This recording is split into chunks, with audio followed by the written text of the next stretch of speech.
ನೀವು ಸೀತಾಫಲ ನೋಡ್ತೀರಾ, ಜನರಲಿ ನಾವು ಸೀತಾಫಲ ನೋಡಿದಾಗ ಏನಾಗಿರುತ್ತೆ, ಕಸ್ಟರ್ಡ್ ಆ್ಯಪಲ್ಲು. ಆ ಕಸ್ಟರ್ಡ್ ಆ್ಯಪಲಲ್ಲಿ ಬೀಜ ಜಾಸ್ತಿ, ತಿರುಳು ಕಮ್ಮಿ. ಅಂದರೆ ನ್ಯಾಚುರಲಾಗಿ ನಾವೇನು ಬೆಳಿತೀವಿ ತಿಂತೀವಿ.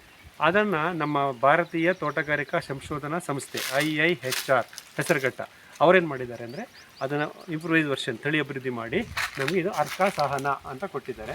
ಇದು ಅರ್ಕಾ ಸಹನ ಅನ್ನೋದು ಗಿಡ, ಇದು IIHR ಹೆಸರುಘಟ್ಟದಿಂದ ತಂದಿರತಕ್ಕಂಥ ಸೀತಾಫಲ ಗಿಡ.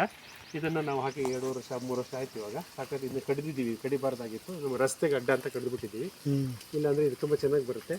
ಈ ಅರ್ಕಾ ಸಹನದ ಸೀತಾಫಲದ ಹಣ್ಣಿಗೂ ನಾವು ನ್ಯಾಚುರಲಾಗಿ ಬೆಳೆಯೋ ಸೀತಾಫಲದ ಹಣ್ಣಿಗೂ ವ್ಯತ್ಯಾಸ ಏನಪ್ಪ ಅಂದರೆ, ಒಂದು ಹಣ್ಣಿನ ಗಾತ್ರ ವಿಶಾಲ ದೊಡ್ಡದಾಗಿರುತ್ತೆ, ಒಳಗಡೆ ಪಲ್ಪ್ ಜಾಸ್ತಿ ಇರುತ್ತೆ, ಸೀಡ್ಸ್ ಕಮ್ಮಿ ಇರುತ್ತೆ. ಆಮೇಲೆ ಇದು ಎಲೆಗಳು ಸಹ ಏನು ಸೀತಾಫಲದಲ್ಲಿ ಹೇಳೋಕ್ಕಾಗಲ್ಲ, ಸ್ವಲ್ಪ ಅಗಲವಾಗಿದೆ ಸೀತಾಫಲದಲ್ಲಿ.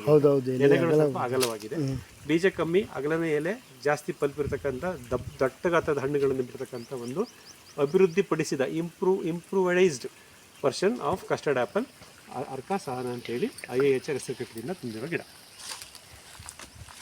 ದುರಾದೃಷ್ಟ ಅದಕ್ಕೊಬ್ಬ ರಸ್ತೆ